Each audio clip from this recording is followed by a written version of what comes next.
love is God.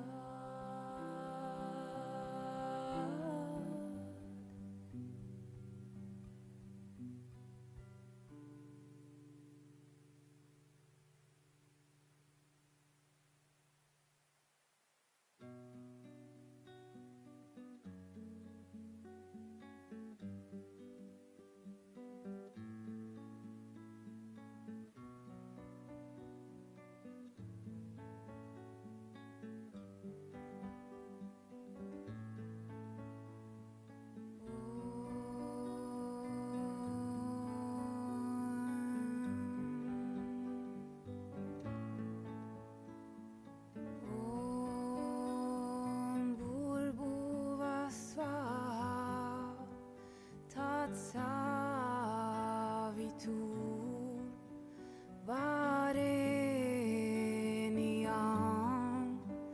bargo devasya dimai dio yona prachodayat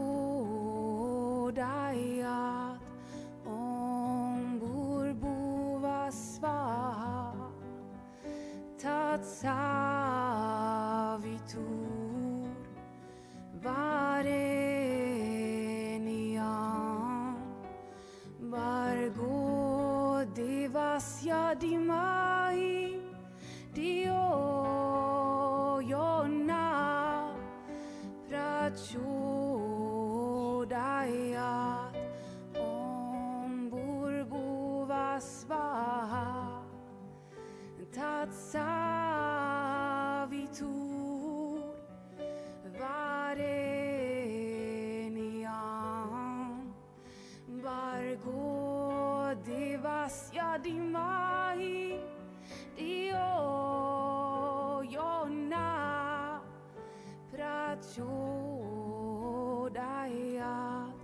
om burbuva svaha tat savitur vareniam bargo devasya dimai dio yona prachodayat om burbuva svaha tat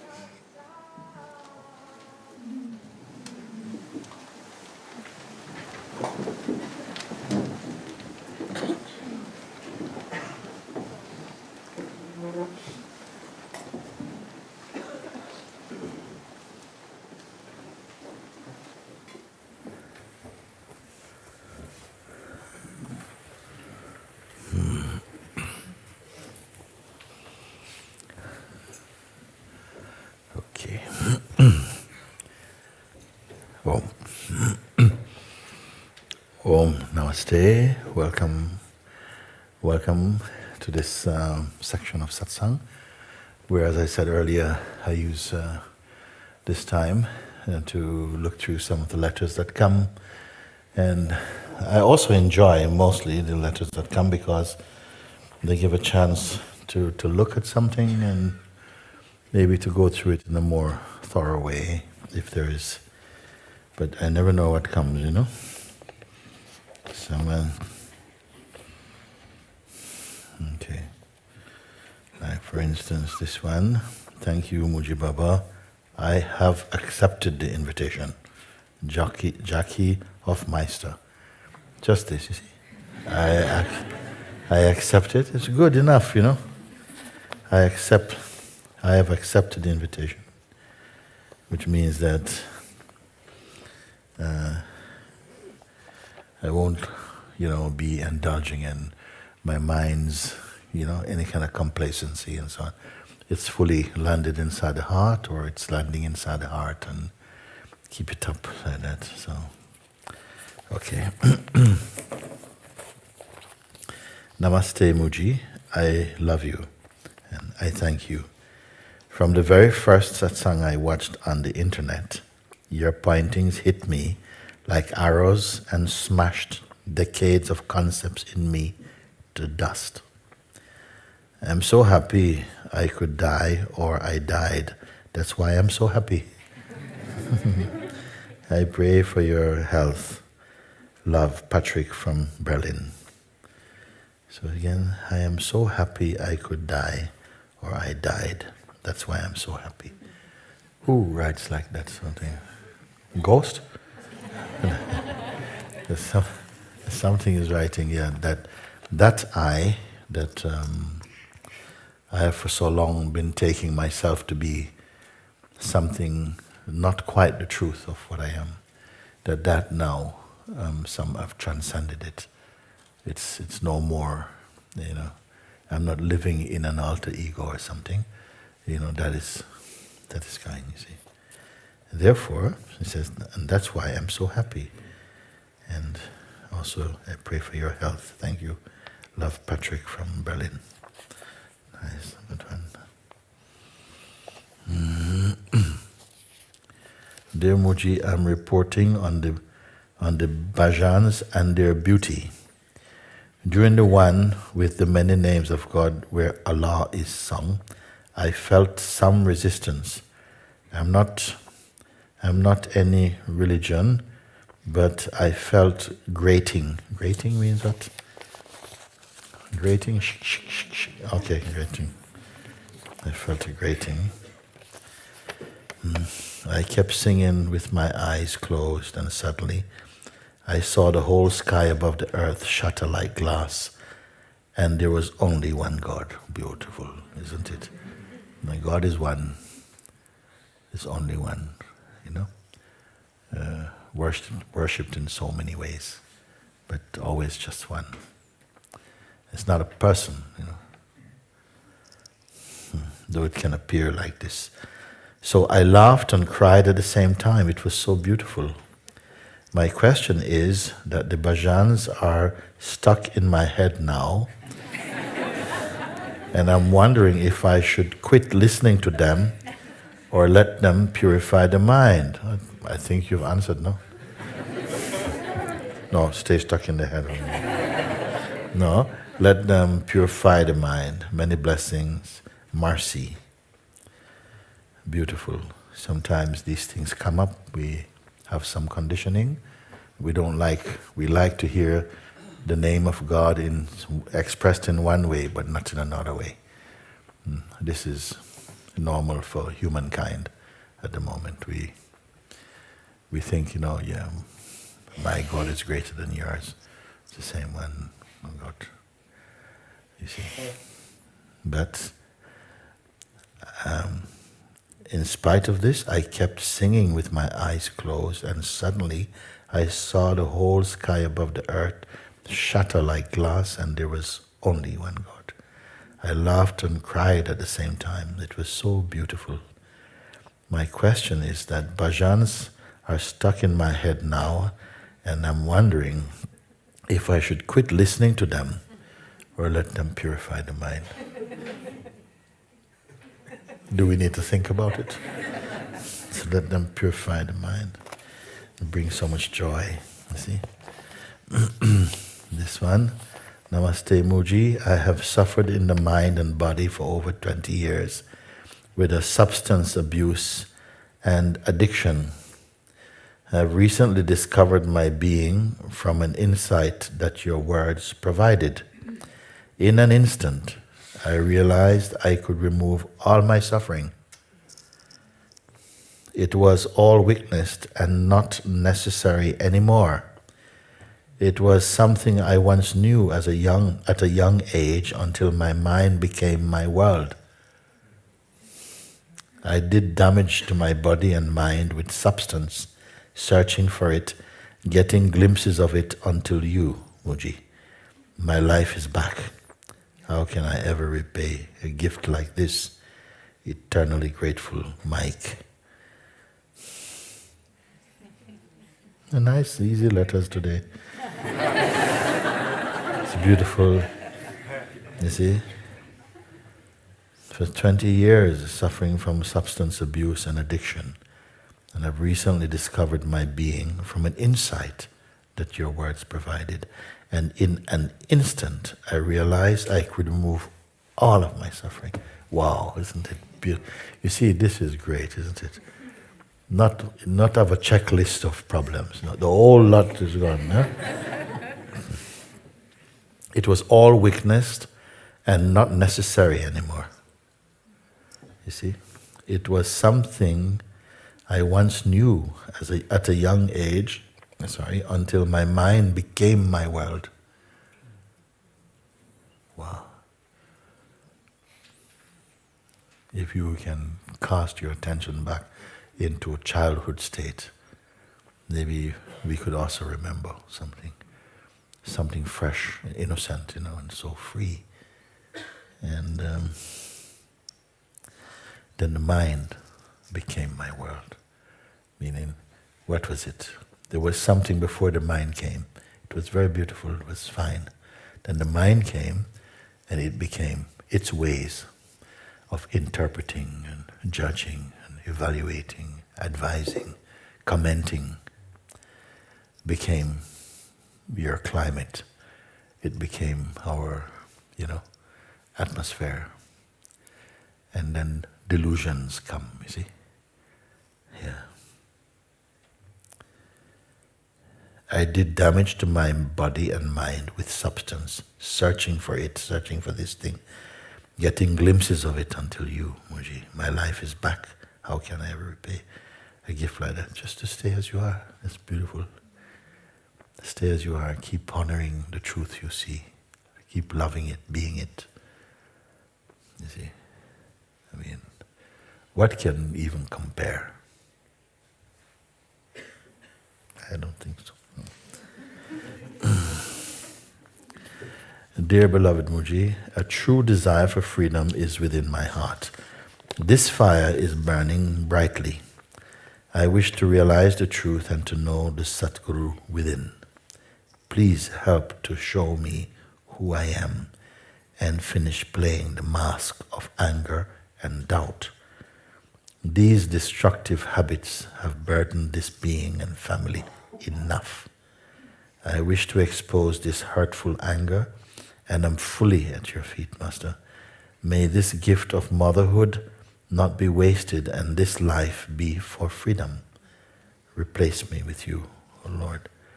In gratitude and grace, Om Namah Shivaya. Andrea Williams, Oregon, USA, and sending beautiful pictures of, Mama Andrea, Daddy Chris, Isaac, 3 years old, and Elijah, 16 months old. You see?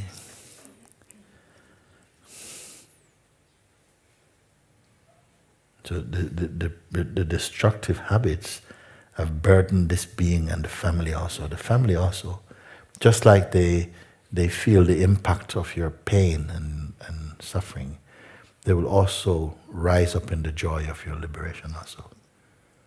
You see?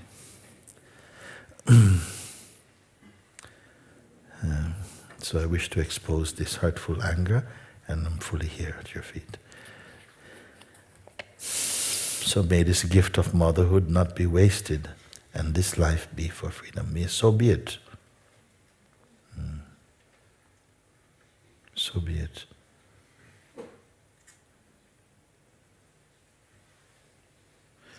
Supposing the way that we have experienced life so far was all there is. So all there is just your mind and our waves of moods which are sometimes full of conflict and here and there and this and that. Suppose that was all there was, or all there is. Thankfully, it's not all there is. It's a tiny part of what manifests. And that you can actually discover this, not as some spiritual fantasy, but as the living truth. Wow. Yes.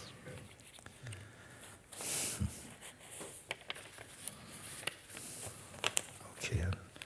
Nice, Andrea. Beautiful. Bless you. Beloved Mooji, I'm writing because I am at a loss. For some time now I have been having this feeling of nothingness like everything has dropped away.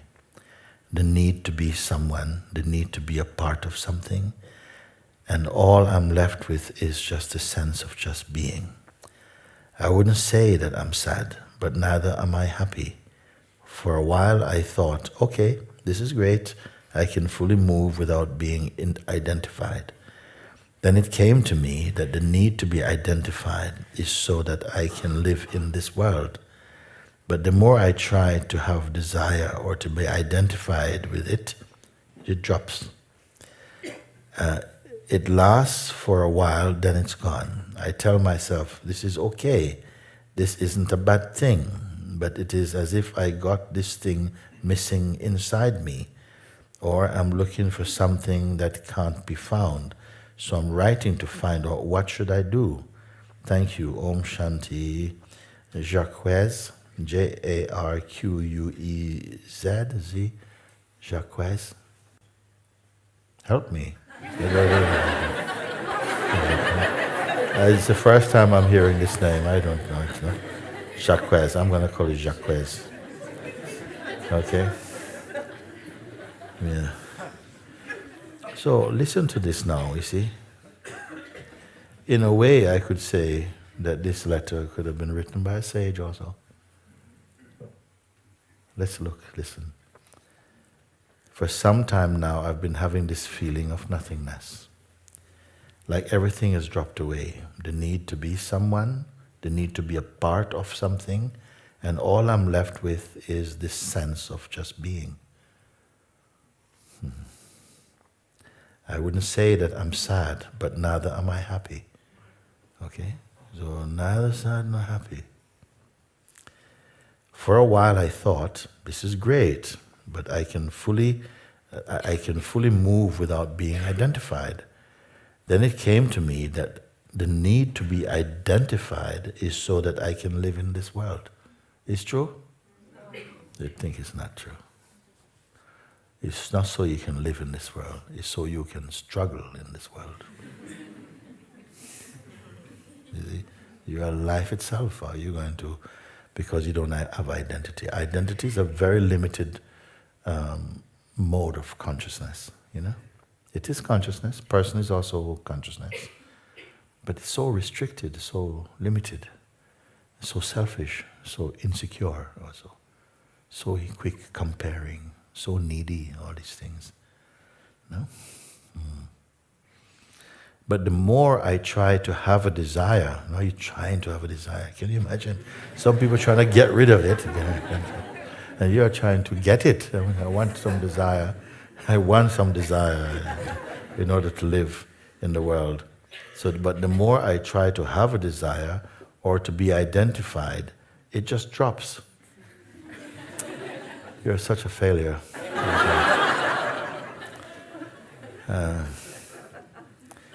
It lasts for a while, then it's gone. We have different kind of prayers, isn't it? I tell myself, this is okay. This isn't a bad thing. But it is as if I got this thing missing inside me. What is missing inside you? You're trying to give birth to another concept about yourself. And your beingness is not helping. He's not supporting this. Why do you want to do that? Why is even the beingness saying, why you? You being who? Why do you want to be that? So something inside can split, seem to split and be behaving like this. But there's always a power inside to observe these things with detachment. And the more you do it, the more easy you can look at life without becoming sucked into any drama. Some people, they easily get pulled into other people's story. So somebody starts to tell them, and then they start to behave as though this person's story is their story. You see? But others can just listen somehow, just listen. And they know that there's two sides. And some people are so good at telling one side that it just feels complete. Why do I need to ask what the other side? Because this one seems so complete. But then you ask the other side, and they have also a complete story. And he said, but how can these two complete stories be true? You see? So this is the... Mostly we don't even get a chance to get one side properly. But the more I try to have desire or be identified, it just drops. It lasts for a while, then it's gone. I tell myself, this is okay. This isn't a bad thing. But it is as if I got this thing missing inside me. What does it mean? It just means you got a feeling that there's something missing inside you. There's nothing more than that. Not means that it's true that something is missing. Sometimes people say, I just have this problem. Okay, let's take a look. What's the problem? I don't know. Oh, you have a problem you don't know? Yeah, I know. It's just like something keeps feeling that something is wrong, something is missing. Okay, what's missing? I don't know. So just the feeling is there, and the feeling enough is troubling you. Why? Because you believe it. It's so easy. Like some people come and they whisper something about someone in your head, and you can't take it out. When you see this person, you're looking at them like, oh. And you don't know anything about their life at all, but you picked up someone's virus, and you're looking with their dirty eyes, and it's happening all the time. Happens in satsang also. So, but it is as if I got this thing missing inside me. You don't, okay? Or I'm looking for something that can't be found. Who is it that is looking? You should look. Who is looking? Because something has not questioned this one yet. Who is the one who is looking for something? Because this one is strongly believed in, so much so that you, the real you, is somehow sleeping to itself and believing that this one who is looking for something is the real thing. It is only another way that you have been behaving, another way that your mind is playing. And you feel because it's felt very strongly, mean it's true. It's not true. Suppose you're moving into a new apartment. A nice apartment, nice garden, nice part of town. And then a neighbor comes, you're moving in, you're moving to this one. Yes. I wish you good luck. Good luck, I need luck. Yeah, why I need luck? Have you met your neighbor? No? Why? What? The man is a killer. What? Who did he kill? He killed the people whose flat you are living in now. What? Yes.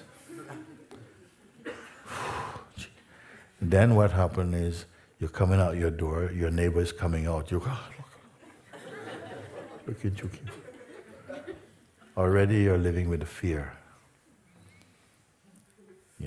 So the neighbor says, hey, you're the new guy that moved in. You go, yeah, that's right. I'm a very nice person, I won't trouble you. You see, this is so easy thing. And then now, you go to the shop, okay? And then you meet the shop with the guys. Oh, you're the chap who moved in, the place there. Oh, yes, I am. Why? Oh, have you met your neighbor? Oh, God, yeah. He's a great guy. Which neighbor you're talking about? The one opposite to you. Very nice man, very, very nice man. You sure? But the guy next door told me that he's a murderer. Or that guy next door.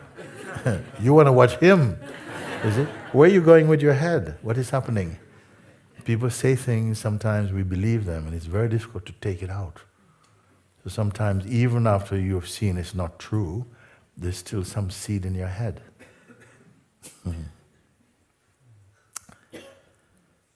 So, okay. After this thing where, then it came to me that there's a need to be identified is so that I can live in this world. That's not true. We covered that. But the more I try to have desire or be identified with it, it drops. What good fortune. But have you realized it, you see? Sometimes we are living in answered prayers, but you forget. You're still miserable. You see? So, what is it saying now? It lasts for a while, but then it's gone. All the things I desire, they last for a little bit, then they're gone. I tell myself, this is okay. This isn't a bad thing. But it is as if I got this thing missing inside me. Yes, because your mind, you come with something, you still have to do something. You cannot just be empty. You cannot just be like this. And something is picked it up, a whole habit. And now it feels like something is missing, but you don't know what it is. You see? Or I am looking for something that cannot be found. So I'm writing to find out what should I do. Just accept that these suggestions from your mind are not needed. Pay attention just to this state of just being, not having to be somebody. Just be here and trust it. Learn to trust a little bit. Otherwise, if you don't trust, you're much more susceptible to the influence of the psychological mind. See? If you trust, wait a second, but grace has revealed this thing in me.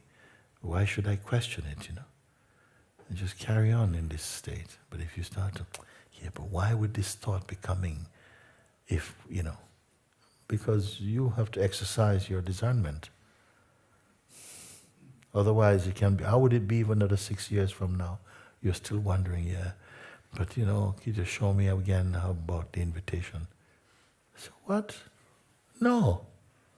You go listen yourself if you want. Why should I have to waste time with you? You're not going to get it. Then, I'm not going to get it? Looks like no. 6 years? You're a hopeless case. Or what? And then sometime I have to do that, Then I say, he's serious, I better do it.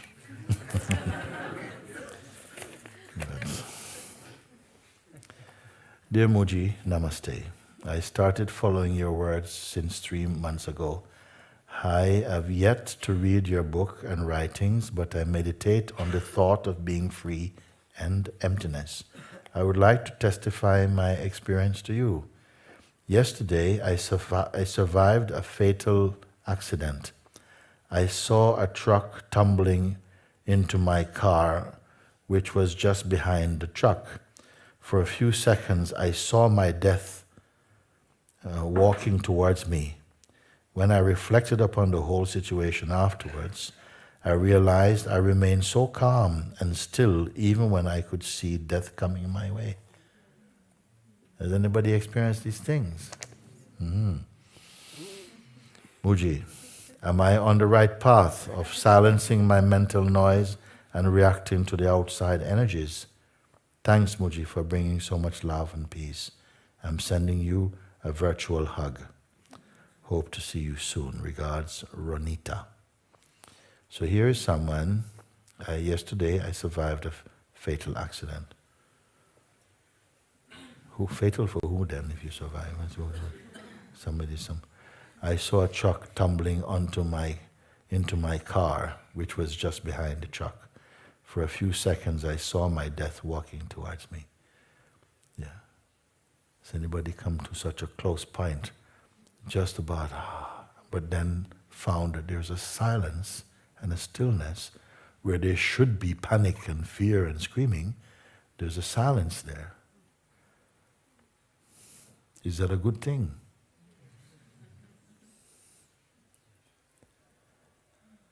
Once one girl was coming to satsang. She had not been coming for long, maybe just like 3 or 4 weeks or something, maybe a bit more than this. And she had to go back to Italy to visit her mother. So she went. When she came back, she said, I want to report what has happened to me. She said, normally in the past, I had a relationship with my mom. Whenever I go back to see her, I always felt guilty. She always was good at making me feel guilty. Like, you left me. You left me. You see? And so what happened is that she herself would then start to, her mom would start to play sick, like really sick and so on. And look, I almost dying. And so she would do all the daughterly things, wash her and massage her and things like make dinner for her, sit with her and this type of thing. So this time when she went, she was with mom and mom went into role again. And it was like, oh, I don't know, I'm going to survive. I don't think I have much days. My days are numbered and all this type of stuff. And she said for the first time she felt nothing at all. Because normally she was feeling, oh my God, just so badly. And trying to make up for all the things she felt she was failing at. You see, by being a really good daughter. But this time, feel nothing at all. Mom is going, okay, but nothing, feeling nothing at all, okay? And this was very new feeling for her, And then she said, then from my mind came this feeling, oh, you are very cold, aren't you? Oh my God, maybe it's true, maybe I have no feelings. My mom is sick and everything. I don't feel nothing, you see, like that. So this thought came for a minute, and then she looked at it and thought, no, I'm not having this. I feel very good. You see, like this, you see? It's not I don't love my mom, but those days and those games are over. We're not going to play this game anymore. So at first, because she says, when mom meets mom's friends, mom is very happy. But when they are together, she plays the So she said something didn't feel, and why? Because this game needed to change for both of them. And she wasn't able to play her part, which was the not failure, daughter, disappointing. You left 5 years ago. You never paid attention how much I needed help. But it was a game. So I felt nothing. Would you be able to discern in that way? Because sometimes also one man, he came on retreat someplace, and one of their friends, actually husband and wife, used to come, but this time the husband came and the wife sent a message to say that a friend of theirs had an accident also, and died in the accident. And normally, they would just rush off and so on. But he said, why am I feeling peace? He actually wrote in Satsang, why am I feeling this peace? It doesn't feel like it's the appropriate sentiment. It's not, why am I feeling so peaceful, like everything is just fine?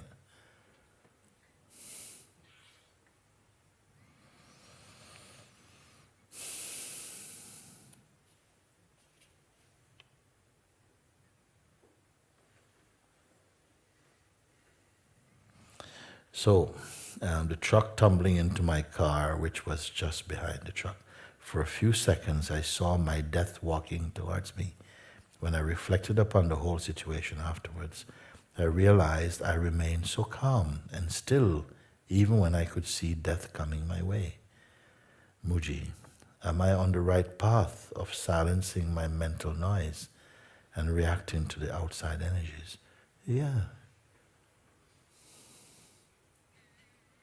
But don't keep looking for your progress. Am I progressing? You see? Don't keep looking, how much progress I made today. Just leave it alone. Suppose you just plant a young plant. Every day you want to go and lift it up to see how much roots grown, and you plant it back. How is it going to grow? You just forget about it.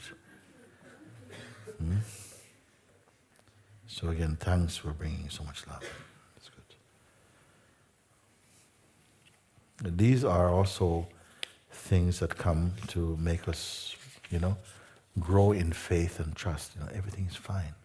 Something is taken care. You see? And the mind is becoming more merged, you can say. Dear Father, I don't know if grace will ever permit us to meet in the flesh, but still, O beloved, let a true meeting take place within this heart. Let this spirit wander no longer blinded by untruth. Absorb me fully, eternally in you, O Father. Only through your grace humble this heart. The doer cannot do it. The liver, not the liver, okay, the one living, okay, cannot live it. The aspirant cannot achieve it. In face of trouble, all else fails. Let nothing remain. Thank you, your loving grace. Amen. Also, is it possible to request a word of prayer for my mother? She's severely mentally ill. So after battling for some years, she seems to be at the point of no return, beyond reason. And in bracket, she hates you, Mooji. Okay? Firmly rooted in her delusional religious fantasies, with a great fear of hell, and thinks that she's married to God. Thank you for your time, light, and love, Moojibaba. Love, Ashley Medford from Grenada and the West Indies. Yes, bless her. You know, it's best just to bless everybody, you know. Even when it's a bit difficult, you still, drive yourself to do it. I was watching on YouTube, there was something looking about some things about violence in the cities. And in London, it showed, actually it was on the video, some street camera caught it. These guys, they met one man, he was driving his car, and these guys were coming out, this gang of guys, and they hit his car, and they came out, okay, and the ringleader of this gang was telling the man, to apologize. They hit his car, and said, you apologize. And he says, you're crazy, why should I apologize? You damaged my car, you hit my car. So they beat this guy so badly, he almost died. So all his brains, all his splashed up, everything. It was so bad. And then now they were talking.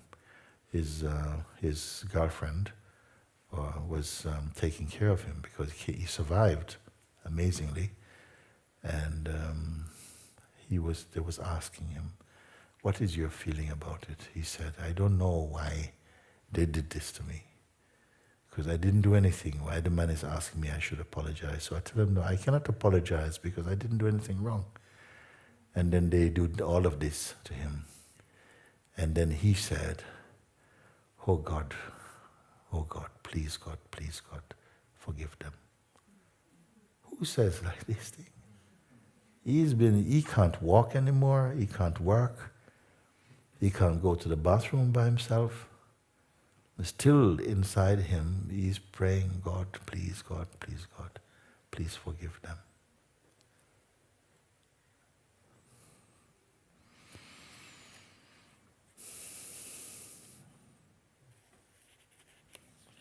So just that all blessings to your mom, that she recovers in her to her true mind and come back fully to life, you see, if this is her destiny. But whatever is her destiny, that it may be the best. Beloved, myself have no questions. It just wants to offer eternal gratitude and love to you, dear Master. I am Sampurna from the land of Sri Ramakrishna Paramahamsa Gurudev. That's in Calcutta, India. Every time I see you, listen to you online, I feel you in my breath. You are here within my being. Yet, I was looking forward to coming to Rishikesh this February. You didn't come to India. This is a message to you ensuring that distance doesn't matter, even from a cell phone screen. Just bowing to your wisdom and grace, one can be empty and free. I don't know But if it is destined that God puts me right in front of you, I will just say, thank you, thank you, thank you. You freed my mind from what next? I talk to you, you talk to me. I sing to you, I am a singer. I sing for the God Self. Love you, pranams and full prostrations. By name, I am Sampurna from India. Beautiful Sampurna.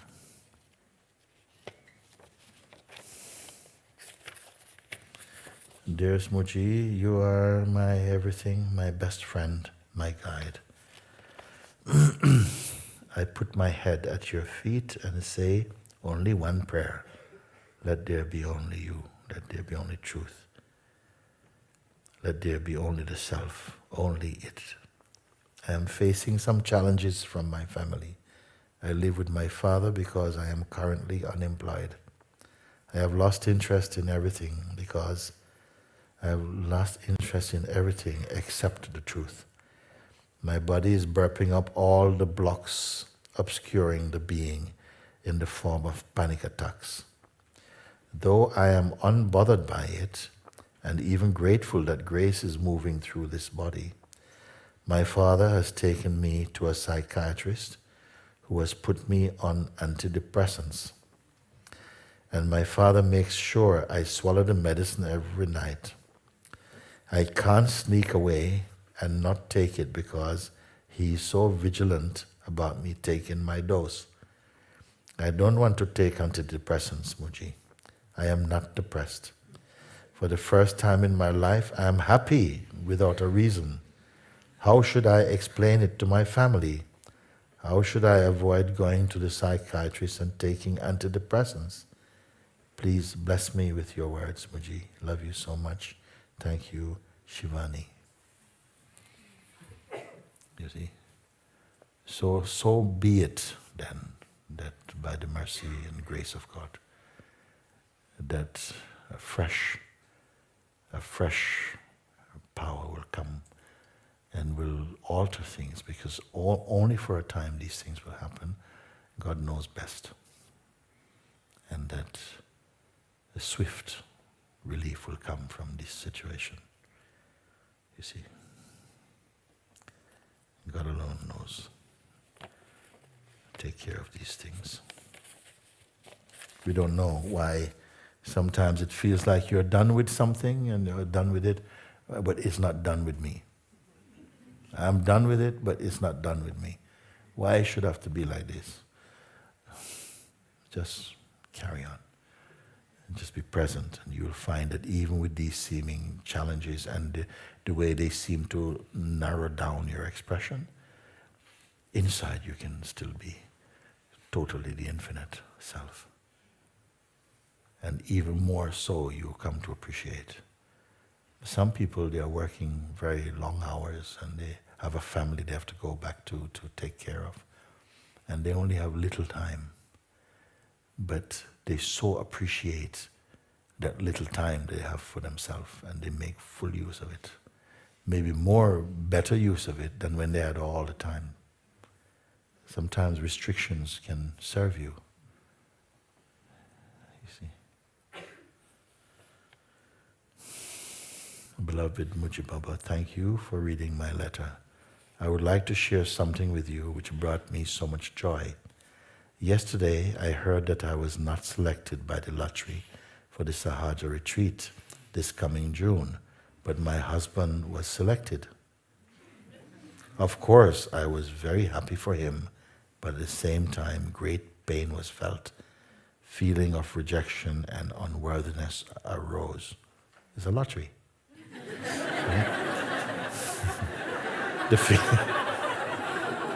Okay? So the feeling of being denied the entrance to what I feel like is a heavenly place. I was burning.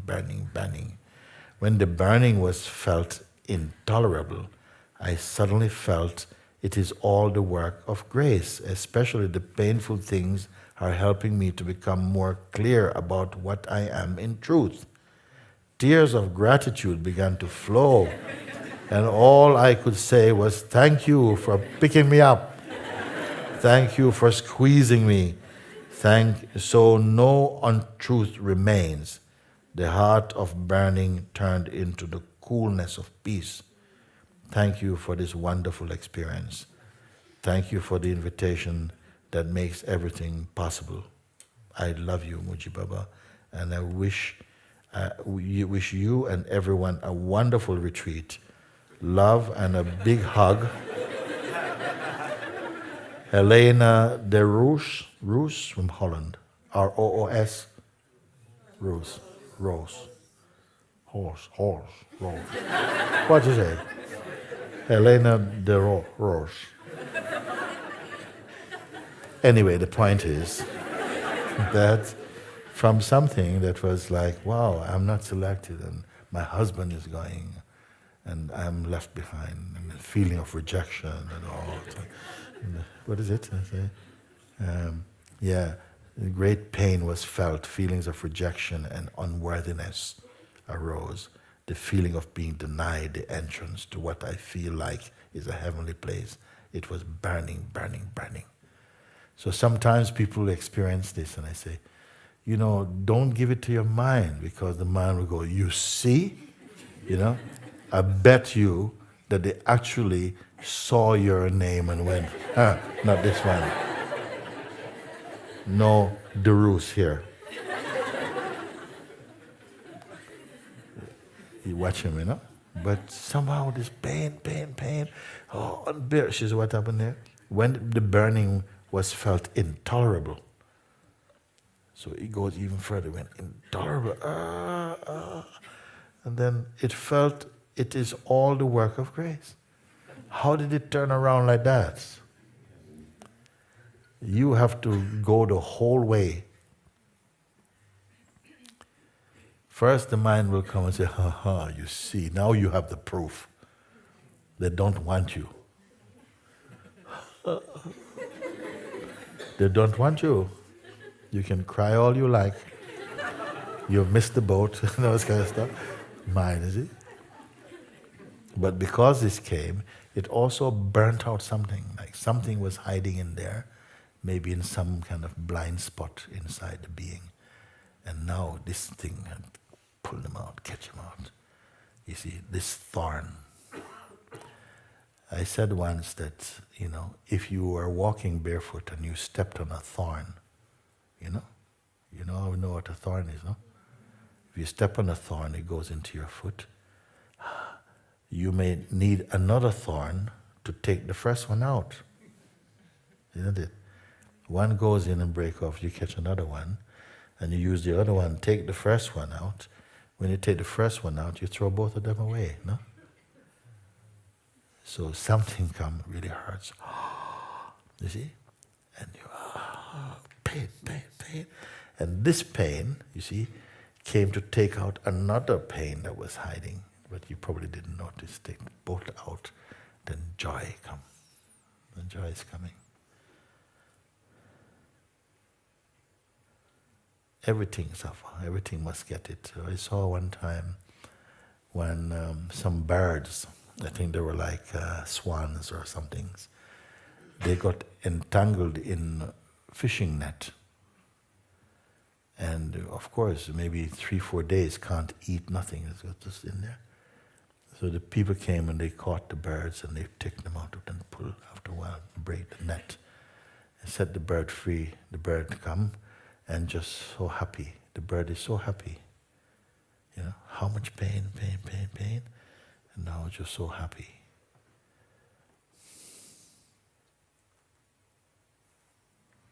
You have to sometimes feel one to really experience the opposite.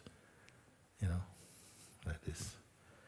So, what a lovely ending, no? So, after the burning was felt, I suddenly felt it is all the work of grace, especially the painful things are helping me to become more clear about what I am in truth. So tears of gratitude began to flow, and all I could say was, thank you for picking me up. Thank you for squeezing me. Thank you for... So no untruth remains. The heat of burning turned into the coolness of peace.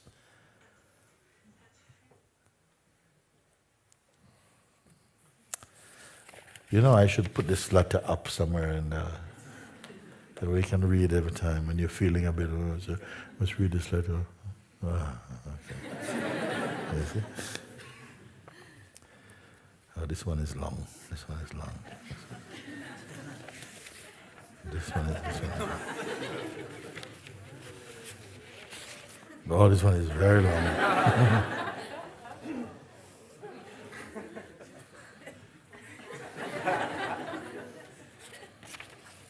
This one, or this one?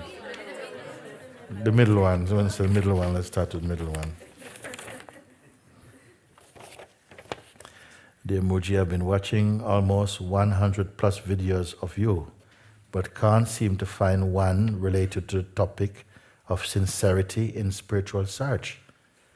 In one video, you mentioned that if we practice spirituality as a means to get something, it won't work, or something along these lines.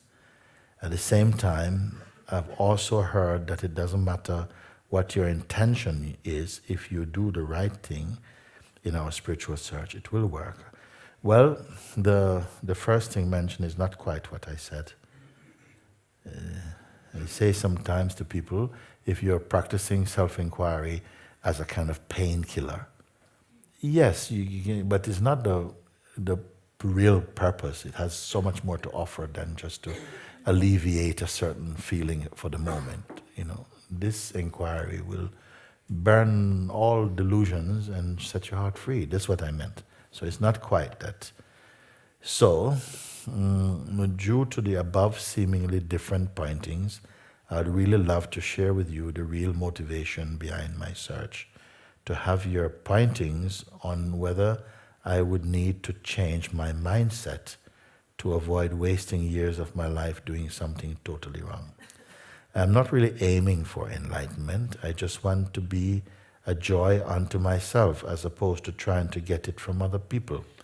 The reason is I tend to experience a lot of boredom when interacting with many of the people I meet, even the ex-boyfriends in the past. And at the same feel the need to have them in my life. I would like to stop this. I am not planning to give up the normal life with a job, family, husband, and kids. I would just like to be more lovable, more interesting, and more warm as a person, as well as more creative at work. So basically, these are currently some of the main reasons I'm interested in spirituality and meditation. I think it would help me achieve these goals. I know my goals would seem quite earthly to many seekers. Am I wrong? Would I ever make progress in spirituality with these motivations to start with? Many thanks in advance for your kind help and guidance. I look forward to hearing from you. Greetings from Munich. Tan, T-A-N. Good, let's look and see now. So I'm not really aiming for enlightenment. I just want to be a joy unto myself, as opposed to trying to get it from other people. That's not bad. If you're always looking for someone to make you happy, but you're saying now, no, I don't want to always be looking for someone to make me happy. I like to be happy. So is that unspiritual? No, everybody should want to be happy. Even mosquito, he wants to be happy, you know?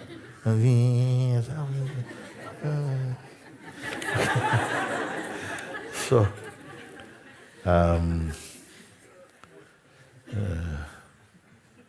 the reason is I tend to experience a lot of boredom when interacting with many of the people I meet, even with ex-boyfriends in the past, and at the same time feel the need to have them in my life. So, what is that saying then? If when you're in a certain company, you get bored, okay? But you still want to have them in your life, but you get bored. Now, maybe we are too much defining what is good for ourselves. You follow? You're setting already, this is what I want. Even enlightenment, I just want to be happy, and I want to be like this, and have these things, and you know. I would say to anybody, don't tighten your ideas so much. Leave some space, because we don't know, how much there is. As you're finding more about yourself, maybe you still want to find out even more. Suppose it's going really well on your self-discovery. You say, oh no, stop now. Don't just stop right there, because I've got everything now. No, you naturally want to fill the space that's opening up for you. So, I just want to be a joy unto myself as opposed to trying to get it from other people. The reason is that I tend to experience a lot of boredom when interacting with many of the people I meet, even with ex-boyfriends of the past. At the same time, feel the need to have them in my life. I would like to stop this, which means to stop what? Being bored with people. I like to stop this. I'm not planning to give up the normal life with a job, family, husband, and kids. It's not necessary. It's not necessary to give up your family, and unless they're really sitting on your head. If they're not sitting on your head, because some people, if they don't like that you meditate, they don't like that you pray, it really disturbs them. You see? Even if you're doing quietly. They come, what are you doing in there? I'm just having a beer. Oh, okay, fine. You say, I'm meditating. Oh, he's meditating. Ha, ha, ha. Because they have the devil in them, and so they can't really enjoy it upsets them. The carnal mind is really opposed to anything that will lead to real joy and happiness. And so it's not necessary to say, I'm going to give up my family, I'm going to do all these big gestures. It's the mind itself that wants to do that in some cases, you see. It's not required. So I'm not planning to give up the normal, I say this because it's written like that, life with a job, family, husband, and kids. I would just like to be a more lovable, more interesting, and more warm as a person, as well as more creative at work. This is fine. You set your goals. Suppose what you want is would just like to have a Lamborghini and 2 boyfriends. Okay. Suppose that's what you want. Who is to tell you shouldn't want that? No, you want this what you want. Okay? You may find a bit later on that 1 is better than 2. Okay, or something. Or none is better than 2. Or whatever, whatever it may be. You find as you go. But no one should say, oh no, you should not have that desire. No, the desire is there. Let's see how we look at it. No? So this one, she wants, is a she? Tan? Yeah. Yeah, you said husband, no?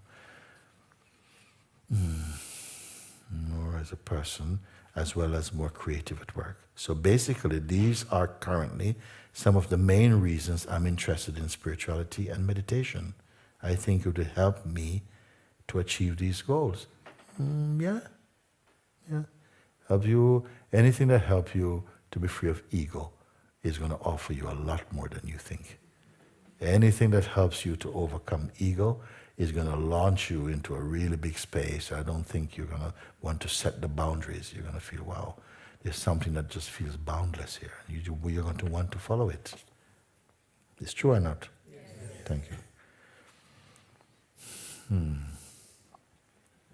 I know my goals would seem quite earthly to many seekers. Yeah, maybe. I can say you can get much more than that. Isn't it? If I say, yeah, okay, bless you that you get your, thing and this, what do you want? What do you want again? Normal life, job, family, husband, kids, and to be more lovable, more interesting, and more warm as a person. Yeah, okay. But if you can be really full of unconditional love, if you can be so spacious inside your being, if you can be free of prejudice and judgments, if you can be full of the love of God, Would you say, oh, no, no, no, I just want to be lovable and cute and more, you know?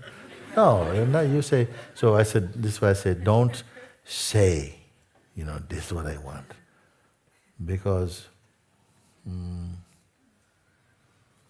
suppose you came here and you say, I've come here, I've given up my job, I'm going to give 6 months to studying self-inquiry and the invitation. Well, you know what? It's going to take at least 6 months. Because why? You set the margin. I'm going to give 6 months. You see? And then, you know, for 6 months you're messing around. And then 2 days before your visa run out, you start to study. You see? It's just how I am with the Portuguese class at the moment. Should be all the time at it and I'm missing out.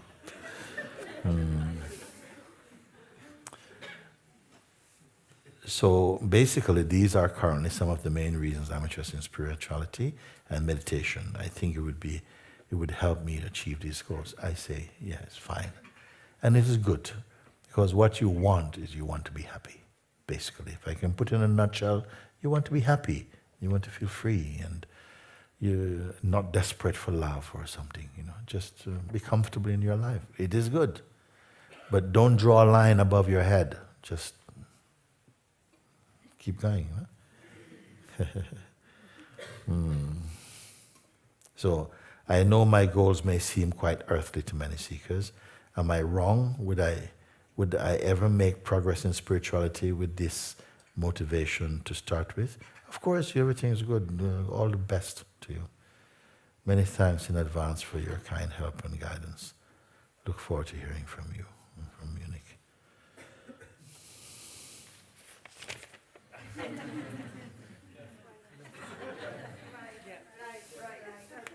My right, okay. Namaste, Mooji. I want to start with saying thank you for guiding me inwards towards the self, for your grace, love, humor, and your pointings, which make all of these things possible to be perceived. I want you to know that I love you very much. A few years ago, I was heavily addicted to drugs and alcohol, and since finding you on YouTube, I have been able to leave all this behind me. It's good, no? Good. You see? This is wonderful, you know. You have given me the strength to pursue what is true every day until I am in the emptiness of my own self. At the moment, there's constant fluctuations between clear seeing and personhood. And to be honest, I feel that I get stuck in personhood for longer periods of time than I can see clearly. Yeah, you can only be stuck in personhood. You can never be stuck in presence. You choose your words, you know. You can only be stuck in personhood. You can never say, well, I'm just stuck in freedom. It doesn't go, you see, like this. No, I'm just so free. No, I'm stuck in personhood. Yeah, and to be honest, I feel that I get stuck in personhood for longer periods of time than I can see clearly. I will continue to listen to your guidance until the opposite way comes around. I have one question, Mooji. How to be free from lustful tendencies and thoughts? It comes when I'm weak and cloaks my seeing, and I am trapped in a dark place at this point. I have become fearful of living in a society where sex and pornography is everywhere and I can't escape. This is the twig on the Zen garden for me. I have been addicted to pornography since 13 years old. I'm 25 now. I have been trying endlessly the last 3 years to give this addiction up, and it's slowly getting better, but it's still not gone. I fall in the demon's trap once a week, or if I'm lucky, once in 2 weeks. There's such a huge doership sense with this whole scenario. There has to be a way out without such identification to having to be free from this final addiction in my mind. Mooji, can you shed some light on this and free me from this desire, please? Yes. Yes. Help will come to you. help will come to you. Sometimes as you're discovering more and more the truth, you see, the places where you were weak in the past, they start to get more and more like all the darkness goes in them to try and hold you to the ground, you see. But it's only a question of time, actually. You don't give in. They can't beat you, you see. Because this addiction is for what? Your body-mind. It's not for yourself. You see? You cannot be possessed. You as the isness, you as the pure self, as consciousness, you cannot be possessed by anything. But your mind and your body can be affected by these things. Says the body-mind is living in the body-mind.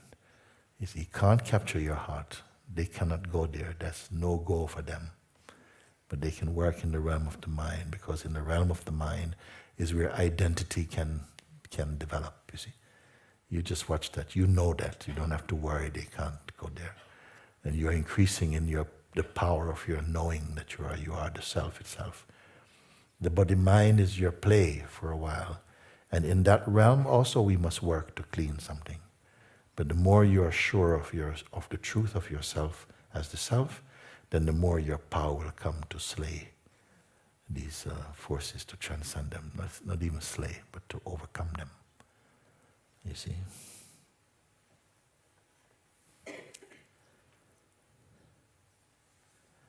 So, please bless me that I may feel free of this. Deepest love to you. Oliver.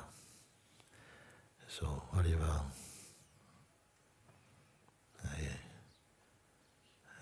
I combine myself with you.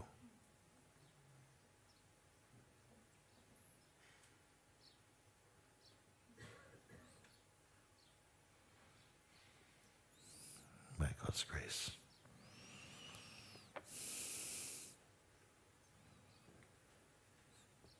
And anyone else who is open to that offer. And I love these beings who can really just expose. I feel such love for them, Because when I hear and I read the letters, I don't think of your addiction, I don't associate it with you. What I see is just the God self, you see.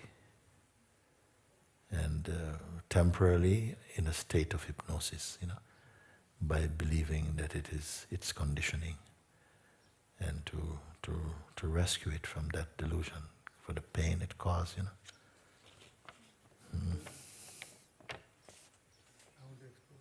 Mm-hmm. Yeah.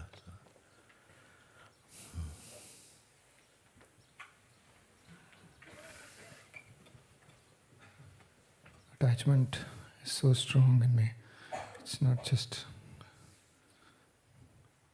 attachment to the loved ones.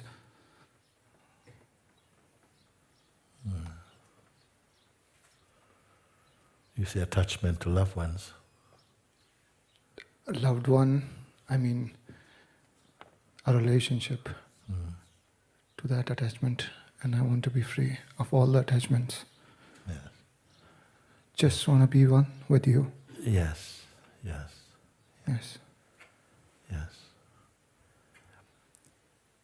None of this would be possible if it was not given to the mind to imitate the self. Something had to be there to where we could become confused or something, where you had to fight to be clear as to which one is you. And I say we must know the difference between ourselves and our mind. You see? And this is becoming clear and clearer. In anyone in whom there is earnestness for the truth, it is coming clear. Grace is on your side, more than your mind. So something is there, refining, even as you sleep. Because you've made a higher choice. You've chosen freedom, you've chosen truth, you've chosen God. So it must be, it must open up into a greater space of freedom, you see. So I mention this because, attachment follows very closely to love, but it's much more belonging to the person, whereas love is of the presence and the self. You see, but attachment comes from the person, from the sense of insecurity and the fear to be rejected or to lose that which is so much inside your heart. You see, but the more you keep honoring this honoring, if all things fall away, if everything should fall away from you, and you can only be clinging to God's toenail, you are saved. You understand? So don't worry, you just have to stay with it. That's your focus. That all things may pass away, but this will not pass away. So these attachments come, and their way, it's a mirror also. It's showing maybe where there's still inside, the sense, those energies are still living. There is still something that feels maybe rejected, and it makes us feel ashamed. And when we feel ashamed, we don't want to expose, you want to hide. You don't want others to see that, such a thing could be experienced by you. Yes.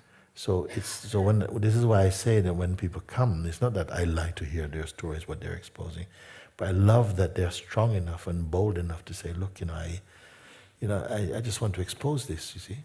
That is love, because also it allows your brothers and sisters, to feel, wow, he did that, and when you do this, people feel so much love for you. We think they're going to go, ho, we got you. No, they would only be from people who really have much more darkness being hidden. But mostly, Sangha loves you when you can declare, yes, I'm having trouble with this, There's a saying someone said, they said, I may not like everyone, but actually I am like everyone. You see? Like what I hear people do, I've gone there. You see? So it's like, why should I be so about that? You see? And sometimes people, they say things, this person, they're doing this, and look what they're looking at, and they're doing all these things. And I say, but why are you so upset? You yourself have gone there in order to find those things. Why are you like this? So let's not attack one another, but show gratitude for those beings who, on your behalf, they expose things, no? So this thing with attachment, it brings up feelings of insecurity, things of this neediness and so on. And we just watch it, and the way that we show here, is to really, rather than looking at the feeling itself only, look at the one who is coming to. For whom is this attachment? Who is feeling so? See if you can identify it. Don't just say it cynical like, who is it? No. It's an open, intelligent, clear, and sober question. Who is actually being attacked by this? Who is suffering this feeling? And stay with this question. Don't change it for a more easy one. Stay with it. Who is it? See? And don't use your imagination. Don't create. Just see, There is a feeling there. The feeling is, some attachment is there, you see? So use the feeling like a smell to find out where is it coming from and who is it coming for. Stay with it, stay with it, stay with it. You see? And at a certain point, like I say, if you keep your attention on it and understand what you're asking, not just mimicking something, but if you really understand your question that you're asking, at some point you will experience a kind of release, and it will come out like,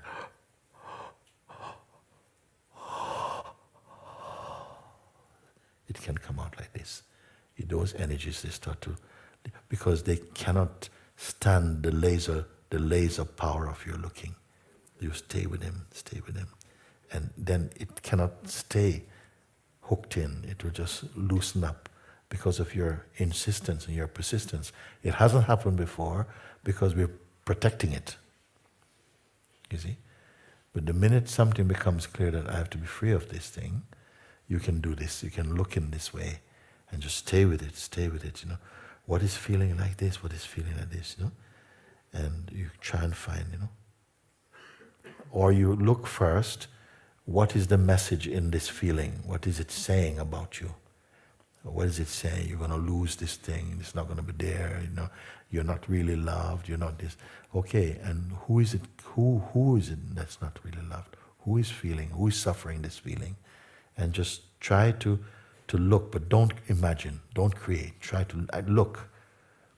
Because the feeling is there strong. Let's try and find the one who is having the feeling, who is suffering the feeling. And get used to this kind of question. And as you keep looking, you'll find at some point it just cannot stay. These energies, they can't hide anymore. It's like trying to hide behind a sheet of glass. They can't hide, they have no cover anymore because you have made higher choice. You just keep looking at them, look at them. They begin to just evaporate.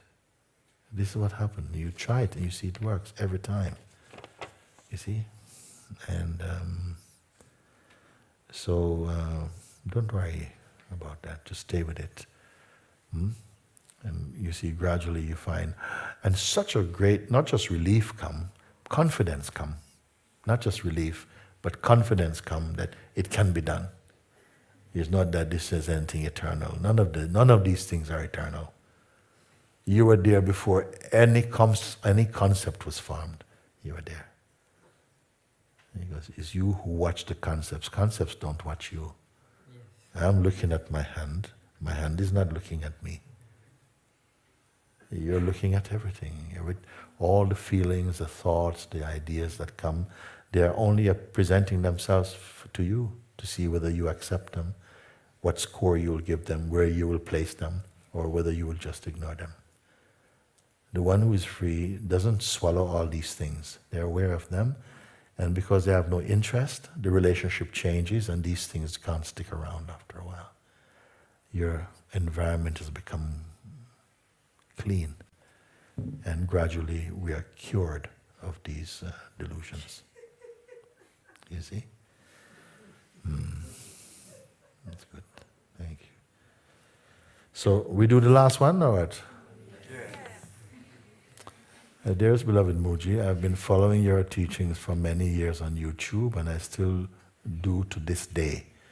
Before I met you, or myself, I have been guided through the teachings of Jesus, of the Buddha, Sri Nisargadatta Maharaj, Ramana Maharishi, Papaji, and finally you. You were the one that ended me, and I finally awoke to you. You were the expression that resonated and finally brought me back home to the truth. I remember clearly it was summer and I was very attached to a little kitten I adopted in 2015.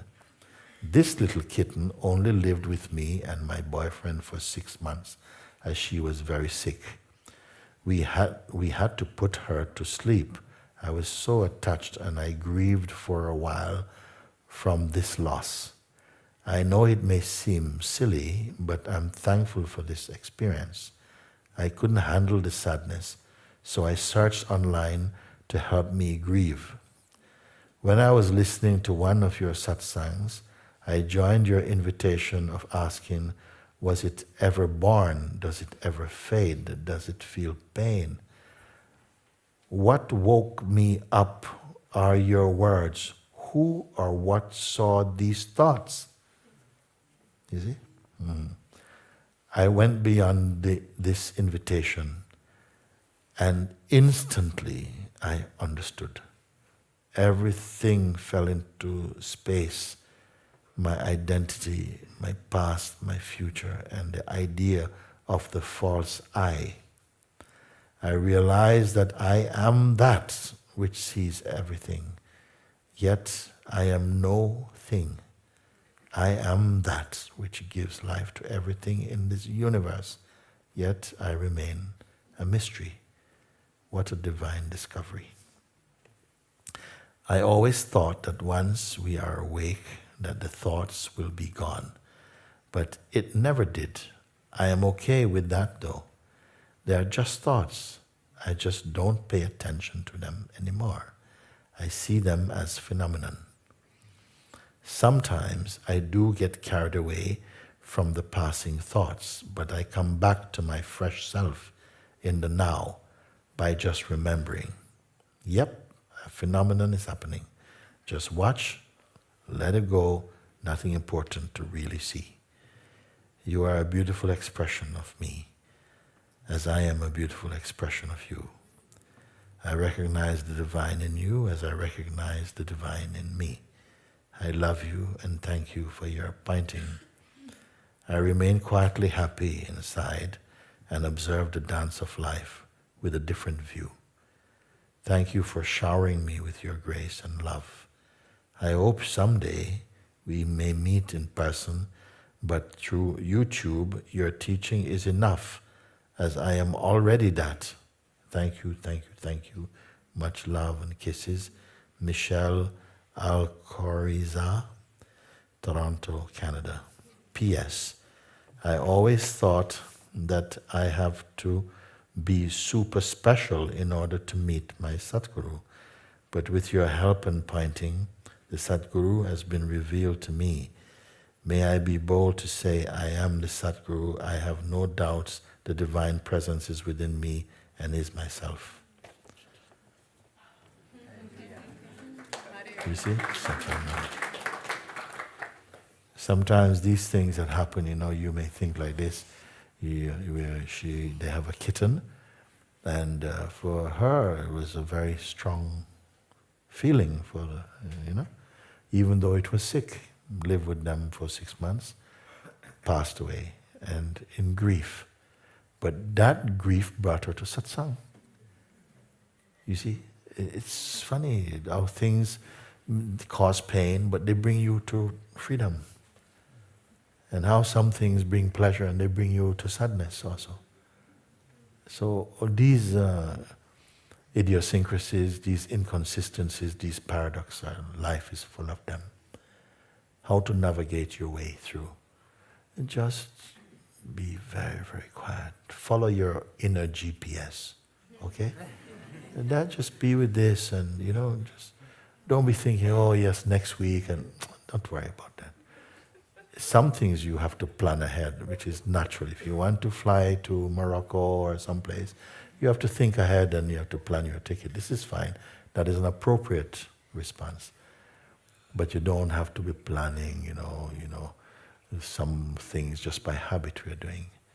And you can relax a bit more in the life and enjoy, because life is also enjoyable. But it's not only just for joy riding, but the greatest joy is when you discover the truth of yourself. Then you are genuinely enjoying yourself. You see? And it's not just you're selfishly enjoying yourself. No, everything feels like it's connected with yourself. Every encounter becomes so much more rich, so much more deep, so much more alive, you see.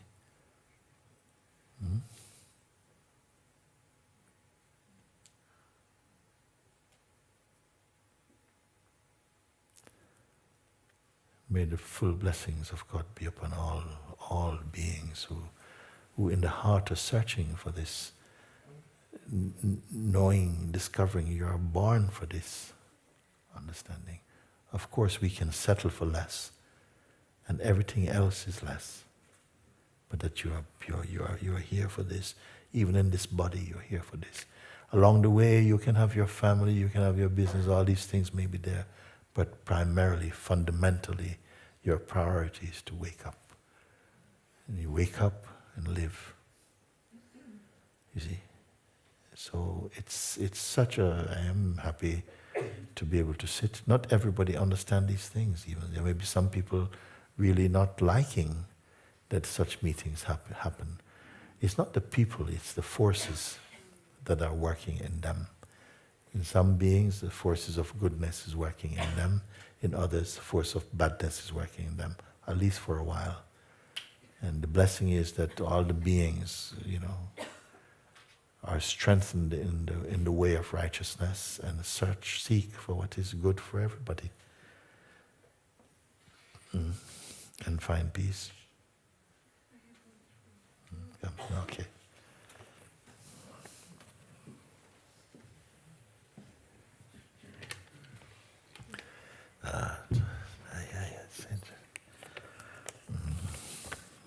Beloved Master, life is very blessed. I know experientially that there is a richness. I am in poverty. There is a richness in poverty. A simplicity, stillness, silence, and love always take care of me. I never had dreams, not sleeping, nor awake. Oh yes, life is beautiful alone. And yes, I have walked in the valley of the shadows of death. But by your grace, the recognition of what I was not began, and only truth remains. And if the Supreme Power merge me fully with you, that this life still serves to give dances and praises to the beloved Master. All my love, Elizabeth in Portugal.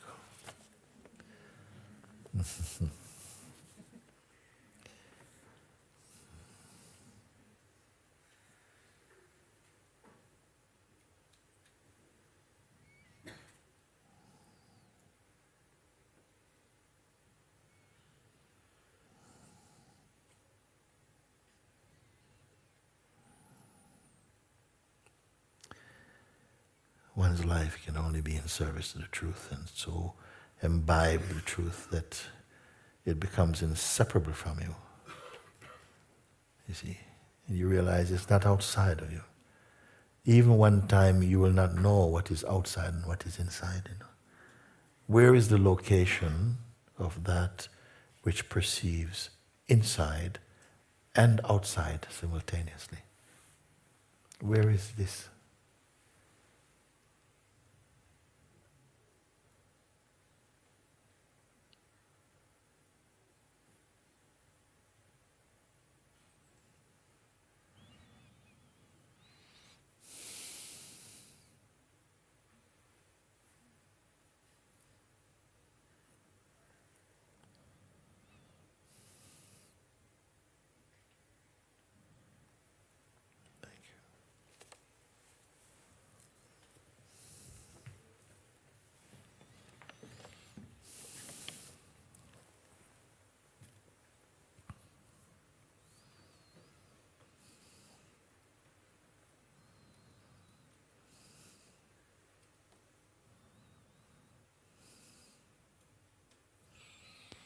Never think that you're too small to pray for this world.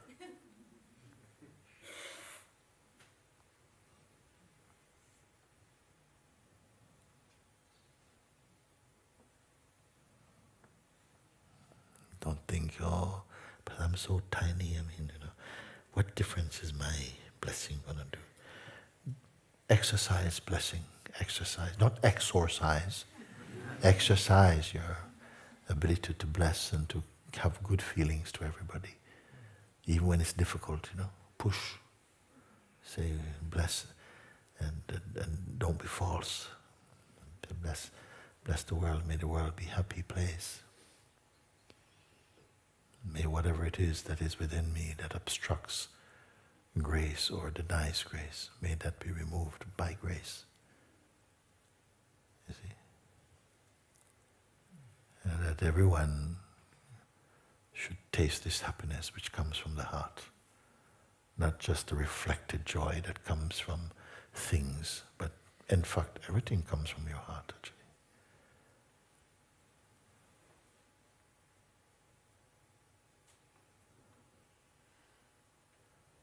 You are not insignificant. Even your ego is playing a role.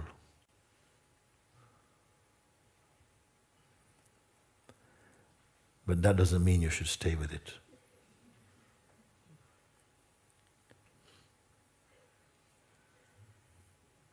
have the attitude of blessing everyone, especially those whose expression is different from yours. And like that, you bring back the universality of love inside your heart. Never think you're too small or insignificant. You're not insignificant to God.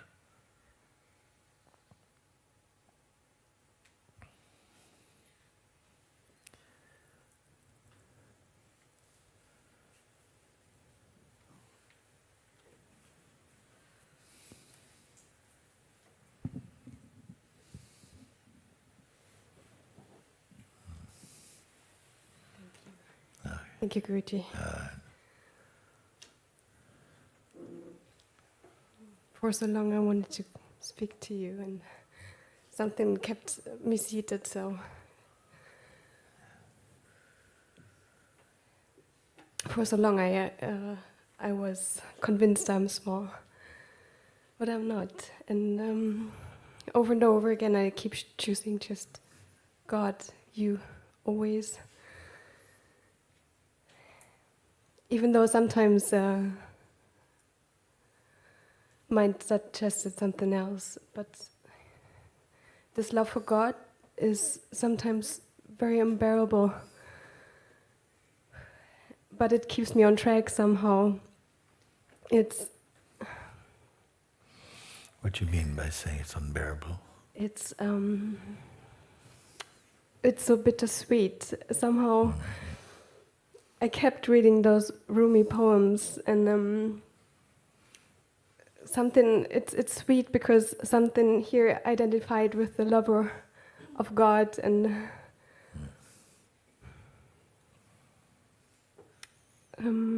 but one day a Sangha member just passed by and hit me on my shoulder gently and said, like, don't stop.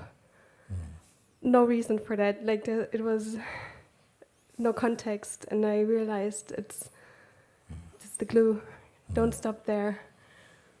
And I keep choosing you, always. And Guruji, there's some urgency coming here very strongly. It's running out of oxygen. But that's a good thing. When you run out of moves, it's a good thing. Because as long as you keep having new moves, you keep using moves, sometimes you get cornered. And the mind hates it. But right there is your living chance. No? Yeah.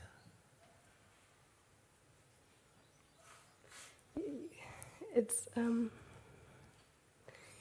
I realized very strongly that this body is really just a time body, and I don't know how long I will be working on this earth. Who knows? No one knows. I mean, who knows? Who knows? Nobody knows. When you go to bed in the night, you know, who told you you'll be watching the sunrise tomorrow? Nobody knows. It just looks like it's quite likely. You know? Because nobody knows. We are living in the unknown. We ourselves are the unknowable. But momentarily, temporarily, taking some sort of reassurance from the apparent known. You know? But it's a good attitude also. You know? So you don't make time into a luxury.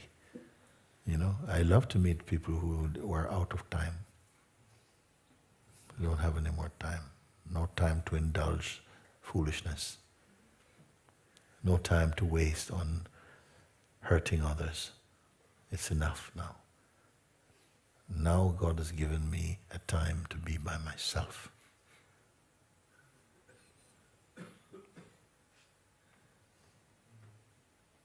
You see?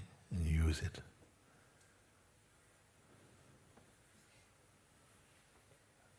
Stop minding other people's business. Mind your own business. Put your head inside your heart and keep quiet. Is good advice or not? Guruji, I have this prayer in my heart. Don't let this one go before it's completely done. Yes. It's don't let me go. Yes. It has to be done this life now, please.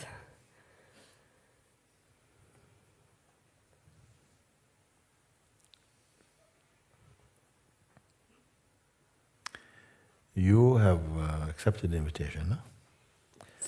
And so when you're finished with the invitation, you've closed the book, or you take off your headphones, you have completed it. What remains? Huh? You've listened to the invitation. It's not speaking to your mind, it's like speaking inside your being. Then it comes to the end. Everything's finished. You close your book, you take off your headphones. What remains? Remain as what remains.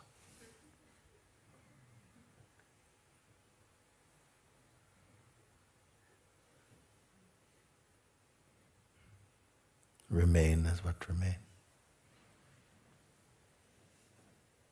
Don't become.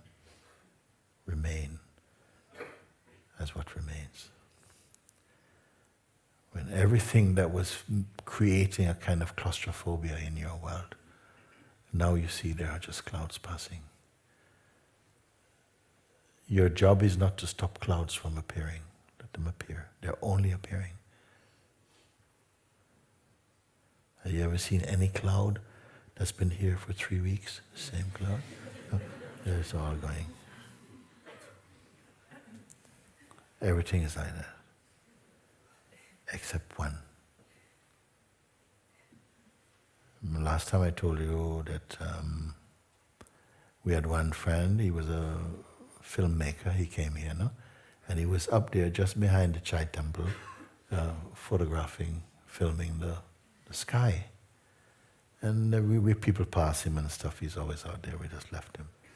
But after doing this for some time, he showed us one film, speeded up. I think it was like for 2 minutes. And you could see everything is moving. I never saw it like this. Like all the stars, they sort of seem like they're moving, the heavens are moving, everything like this. Except one. They call that one the polar star. Polaris. Find the Polaris in you.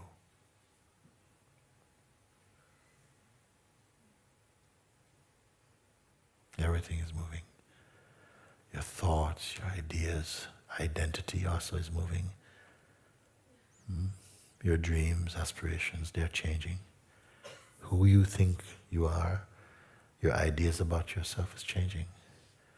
Relationships are changing. Everything is changing, coming and going. Witness from a place that is not coming and going. Find that place, because that place is you.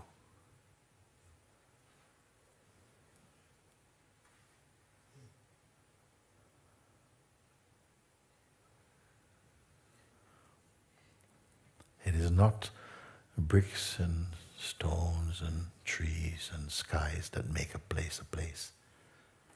It is sentience. It is that which perceives them. There's something in you that perceives perceiving itself.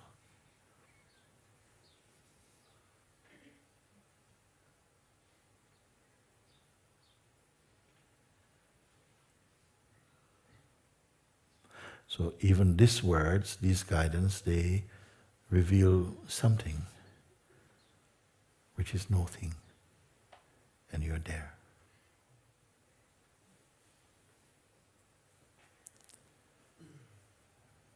The mind cannot be there like it is as an ego, because it is restless.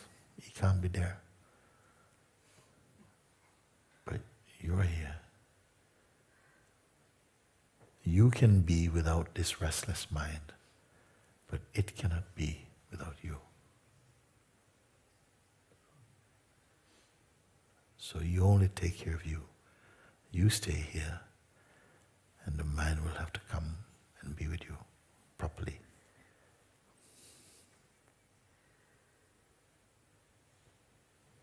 So if you say it has to end tonight, this is how it ends. By you being clear, not saying, oh, let no more thoughts come. No, it won't matter if they come or not. When you know who you are, it won't matter if thoughts come or not. Where there's no identity, they can't really stay, they have no business. Guruji, this is my experience most of the time. It's like even mind attacks, they don't touch somehow, they are just passing. Mind sometimes goes crazy, but it doesn't matter. If mind doesn't find anything to attack, can there be a mind attack?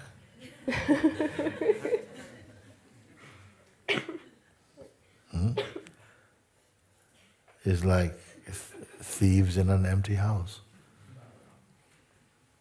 fishing in the Dead Sea. Isn't it? So why you worry about it? Mind attack. Mind is attacking what? Some old idea of yourself? Let him go and carry it off. What is that to you? This must be your attitude. Huh? If you say, no, I want thoughts to just stop, it's like saying, I want the sky to be without clouds. Please. But the sky says, but with clouds I am happy, without clouds I'm happy. So don't create any kind of conditions. When you came to the end of the invitation, what was left? You were formless, see? With form. You're formless with form. Form is there, but you're the formlessness that's in it also. When things come, they come and go. You are aware of them. This body moves to play its role in relation with them. What's happened? What is that to you? In all situations, you're the same. That's your secret.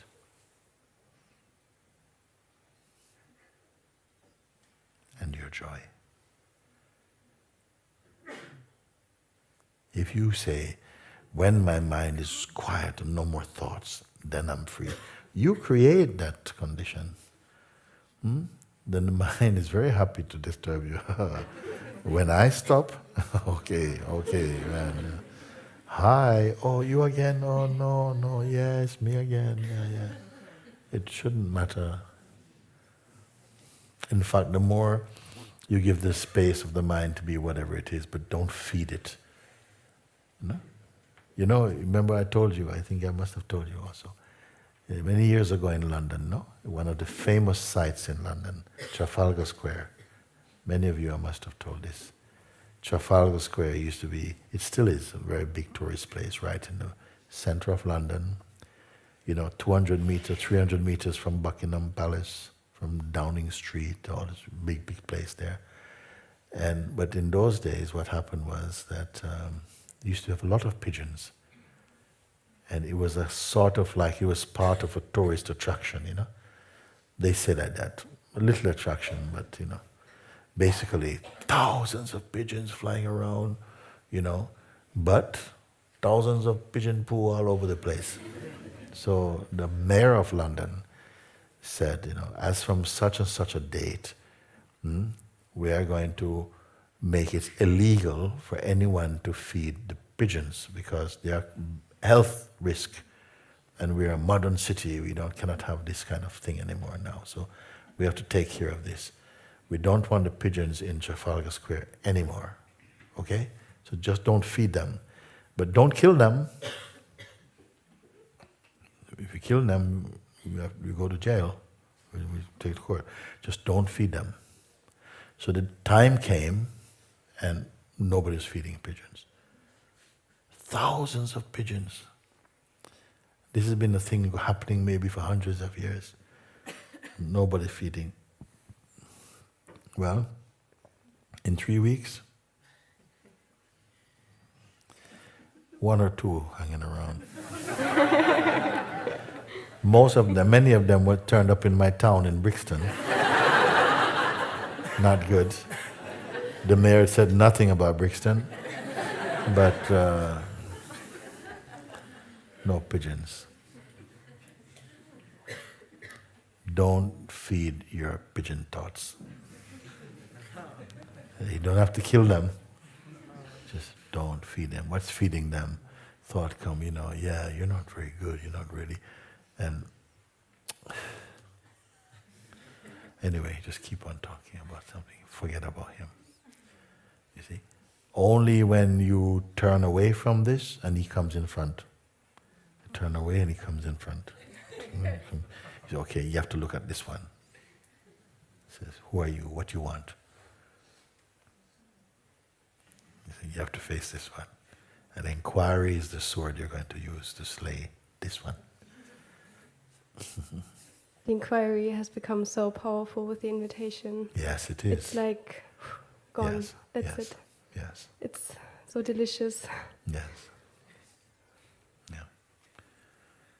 Richie, may I come? Please. Okay. Good. Oh yeah. Very good. Very good.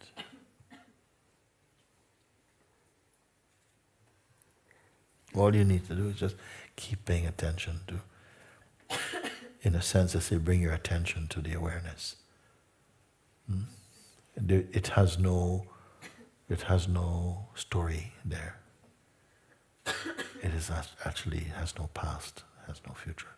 It just is the isness, you see. It's like the timeless, the eternal now. Just be with this. And although it seems such a simplistic advice, it's taking care of everything. This is the amazingness of it.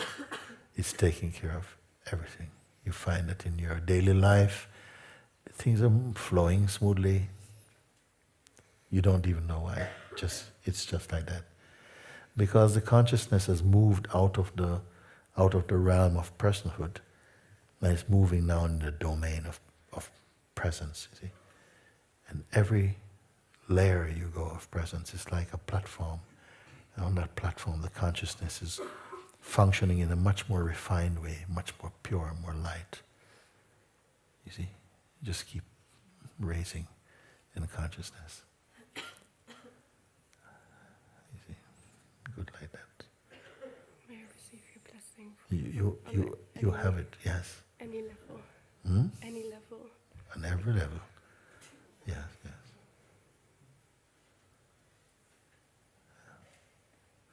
But pure awareness is not a level.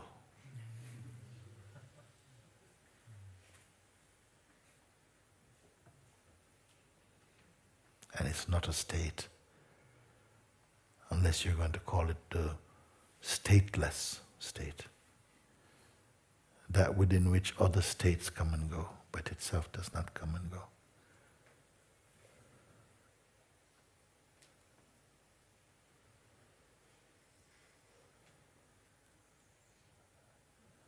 We're only waking up out of the mind's trickery that makes us feel there's so many things to do and so many things to undo. But it's not true. Only if you stay, the more you stay in the realm of personhood, then the mind's voice will seem more tangible, more real. It will feel like, it's got substance. The more you are listening and functioning from the place of presence, the mind's voice is thinning away. Like how I say, sometimes in the full daylight you can see the moon, but nobody gives much attention to that. So the mind and the present becomes like looking at the moon when the sun is here. Nothing. no power, no beauty. Nobody writes poetry to the moon when the sun is here.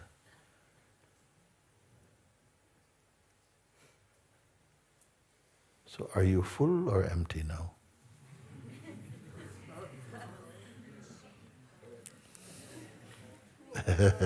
Huh? Full of emptiness? Full of joy? Okay, good, good, good. Good, good.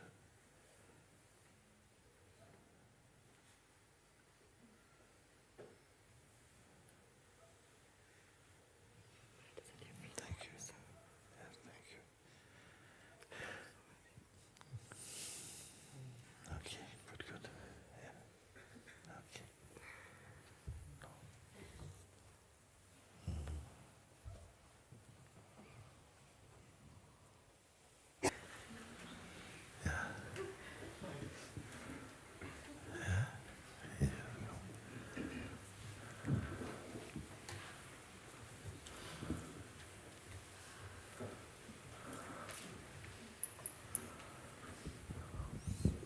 Thank you, Guruji. Thank you.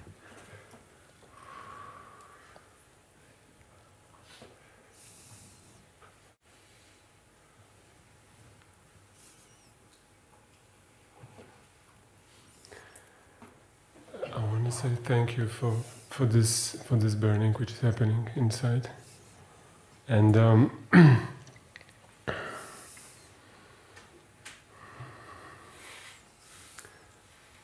if there is not enough sense of urgency, I would like to ask for your blessing to really set it up on full fire.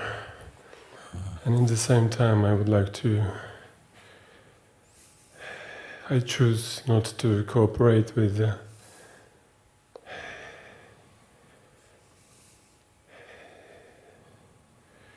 the arrogance which is in mind. And recently, the sense of like this personal pride and being special was playing around, and I would like to just offer everything and stay with what you already told me. Yes, if you stay with that, you will find that these things, they become small, they get reduced. Yes. You know, because they, as I said before, and I say it over and over again, they belong only to the domain of person. You see, the only way you can fail in this is if through the mind it pulls you back into the state of personhood. When you become person, ego, you know, then you're susceptible to all manner of, you know, mind abuse and so on. If you just keep watching and observing these, just that simple things, I don't have so many instructions to give, but you keep paying attention, you see these things that keep coming up and find out, you know, whose thoughts are these, you know? Who's saying these things, and to whom? To whom are they speaking, you see? At first, you may not be able to ask a question like that if you take your person for granted. But as you begin to see, because grace is with you, and it is really maturing your seeing more and more, and just by some way, you begin to see, wait a second, but I don't somehow trust this voice anymore. This is the beginning of that space that opens up, where you can begin to observe more clearly and see, and you see a difference between the thing you're looking at and where you're looking from. As soon as you see that the power is in the where you're looking from and who you're looking as, who is that? And you keep seeing that. Almost for a while you may be disappointed, because you may find that all the time when you're speaking or something, it's coming from the mind again, it's coming from the person, it's coming. Something feels very, very annoyed with that so much, that in that annoyance, in that frustration, true aspiration is born. And in that moment you become open to grace. This is how it works, you know. I totally feel that.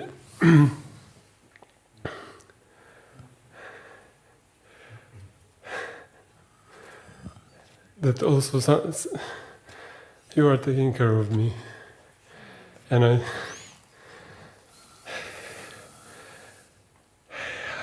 just feel it more and more, and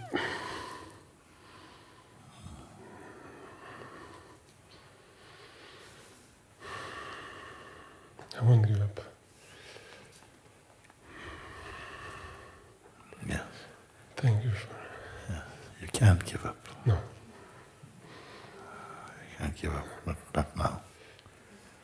If you give up, you slip into a place and it's like the mind will not let you come back here. We try everything to sink you. You have the advantage. You always have the advantage because you are already the self. Just not fully aware of it. You cannot make the self. You cannot improve it. It's already perfect. It only needs to be discovered. And when it is discovered, the one who discovers it merges with it.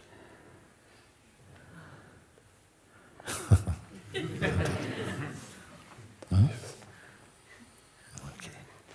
Thank you. Good, good, good.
We are free.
liberating power. No more shall bind us.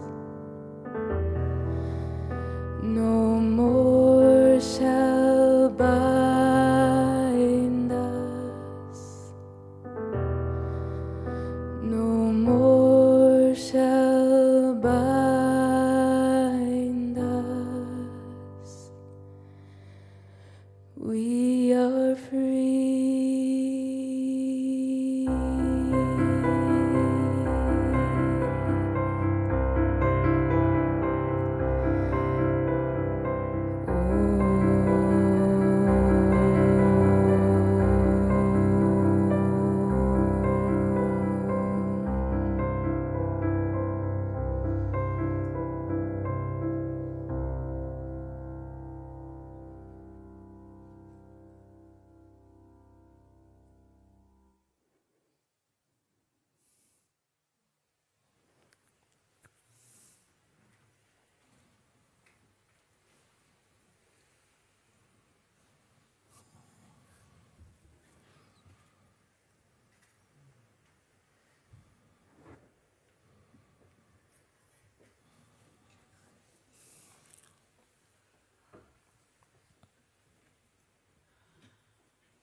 Thank you. Love you, love you.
Thank you so much. Okay, good.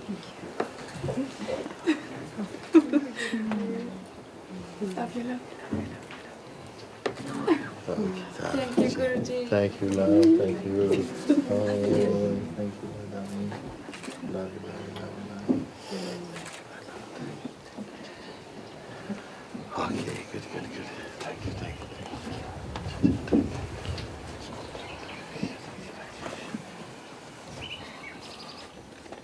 Thank you.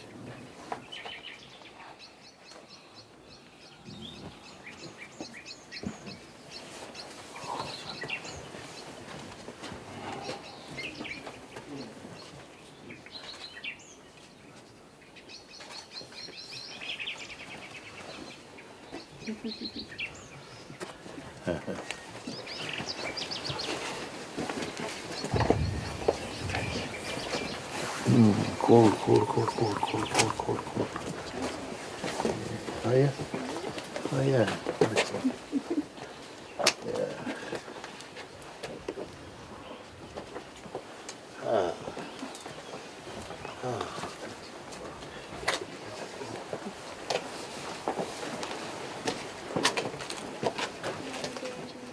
Love you, thank you. Hey. Hi, darling.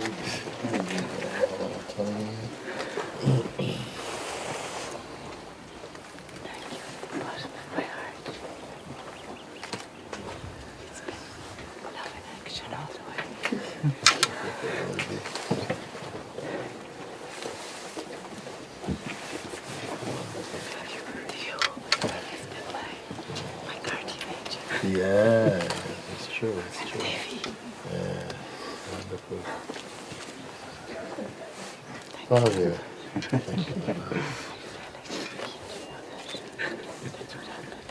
you.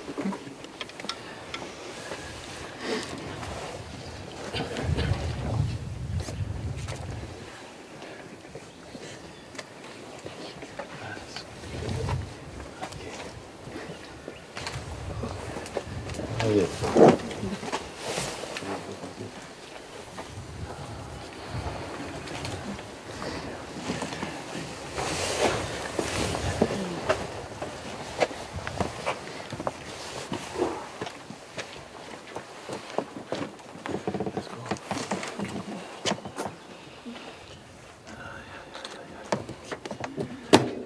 Love you, love you.